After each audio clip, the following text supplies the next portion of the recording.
ಮಾನ್ವಿ ಪಟ್ಟಣದ ನೀಲಕಂಠೇಶ್ವರ ದೇವಸ್ಥಾನದಲ್ಲಿ ಹಿಂದೂ ಜನಜಾಗೃತಿ ಸಮಿತಿಯಿಂದ ಗುರು ಪೂರ್ಣಿಮೆ ಮಹೋತ್ಸವ ಕಾರ್ಯಕ್ರಮವು ಅತಿ ವಿಜೃಂಭಣೆಯಿಂದ ಜರುಗಿದೆ.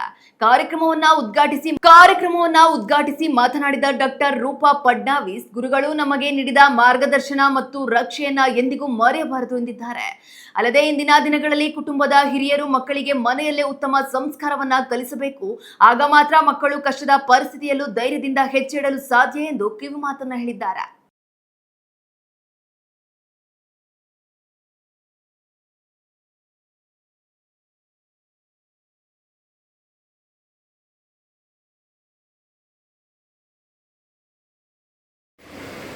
ಕೊಡದೇ ಇರುವವರ ಹಂತಕರನ್ನ ಅವರ ಜೊತೆಗೆ ವ್ಯವಹಾರ ಮಾಡುವಾಗ ನಾವೆಲ್ಲರೂ ಯೋಚಿಸಬೇಕಾಗಿದೆ. ಯಾಕಂದ್ರೆ ಒಂದು ಹೇಳಿದೆ, ಯಾವಾಗ ಅವನ ಆರ್ಥಿಕ ಬಲ ಕಡಿಮೆ ಆಯಿತು ಅವರು ದುರ್ಬಲರಾಗ್ತಾರೆ. ಇದು ನಾವೆಲ್ಲರೂ ಗಮನದಲ್ಲಿ ಇಟ್ಟುಕೊಳ್ಬೇಕು. ಇನ್ನು ಈ ಧರ್ಮಾಂಧರ ಒಂದು ಪಿಡುಗಿನಿಂದ ಅಂದ್ರೆ ಬಡ ಹಿಂದೂಗಳನ್ನ ಮತಾಂತರ ಮಾಡ್ತಾ ಇದ್ದಾರೆ ಸೇವೆ ಹೆಸರಿನಲ್ಲಿ. 1901ರಲ್ಲಿ ಸ್ವತಂತ್ರ ಪೂರ್ವ ಕೇವಲ 1-2% ಇತ್ತು ಕ್ರಿಶ್ಚಿಯನ್ರು. 2011ರಲ್ಲಿ ಒಂದು ಅಂಕಿಅಂಶ ತೆಗೆದರೆ ಇವತ್ತು ನಮ್ಮ ಹಿಂದೂಗಳು ಅಲ್ಪಸಂಖ್ಯಾತರಾಗಿದ್ದಾರೆ.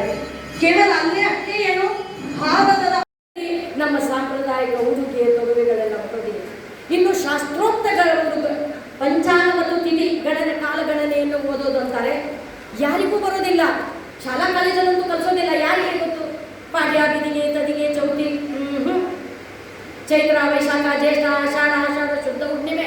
ಇಲ್ಲಿ ಹೇಳಿದರೆ ಹುಣ್ಣಿಮೆ ದಿನ ಗೊತ್ತಾಗುತ್ತೆ. ಹಬ್ಬ ಹರಿದಿನಗಳಿಗೆ ಮಾತ್ರ ನಮ್ಮ ಕಾಲಗಣನೆ ಸೀಮಿತ, ಹಬ್ಬ ಹರಿದಿನಗಳಲ್ಲಿ ಮಾತ್ರ ನಮ್ಮ ಸಾಂಪ್ರದಾಯಿಕ ಉಡುಗೆ ಸೀಮಿತ. ಹೀಗಾಗಿಬಿಟ್ಟಿದೆ. ಇವತ್ತು ನೋಡಿ, ಜನ್ಮದಿನವನ್ನು ಆಚರಿಸ್ತಾರೆ, ಆರತಿ ಮಾಡಿ ರಾಮರಕ್ಷಾ ಸ್ತೋತ್ರವನ್ನು ಹೇಳಿ ಆ ಮಗುವಿಗೆ ದೃಷ್ಟಿ ತೆಗೆದು ತಾಯಿ ಮಾಡುವಂಥ ಒಂದು ಕಾಲ ಇತ್ತು ಜನ್ಮದಿನ ಅಂದರೆ ಹುಟ್ಟು ಹಬ್ಬದ ಆಚರಣೆ.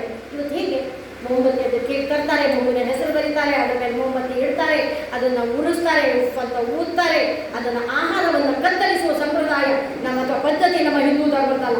ಅದನ್ನು ಕತ್ತರಿಸಿ ತಿನ್ನಿಸ್ತಾರೆ.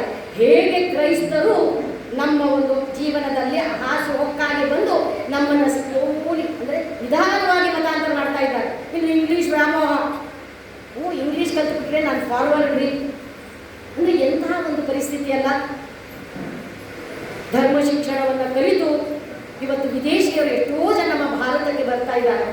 ಹಿಂದೂ ಧರ್ಮದ ಶಿಕ್ಷಣ ಅಂದರೆ ಧರ್ಮ ಶಿಕ್ಷಣವನ್ನು ಕಲಿತಾರೆ, ಧರ್ಮಾಚರಣೆಯನ್ನು ಪಾಲನೆ ಮಾಡಿ ಹಿಂದೂ ಧರ್ಮದ ಪಾಲನೆ ಮಾಡ್ತಾ ಇದ್ದಾರೆ. ನಮ್ಮವರು ಪಾಶ್ಚಾತ್ಯ ಅಂದರೆ ವಿದೇಶಿಯರಿಗೆ ಶರಣಾಗಿ ಆ ವಿದೇಶಿ ಸಂಸ್ಕೃತಿಯನ್ನು ಪಾಲನೆ ಮಾಡ್ತಾ ಇದ್ದಾರೆ. ಇನ್ನೂ ಒಂದು ಶತ್ರುಗಳು, ಗುಪ್ತ ಶತ್ರುಗಳು ಅಂತ ಹೇಳ್ತೀವಿ.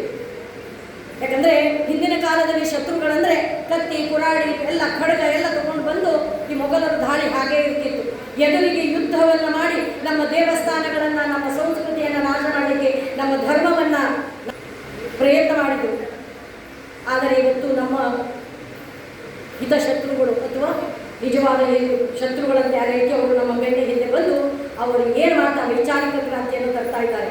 ನಮ್ಮ ಹಿಂದೂ ಧರ್ಮೀಯರ ಮನಸ್ಸಿನಲ್ಲಿ ಗಣೇಶೋತ್ಸವ ಬಂದರೆ ನೀರೆಲ್ಲ ಕೆಟ್ಟು ಹೋಗುತ್ತೆ, ಜಲಮಾಲಿನ್ಯ.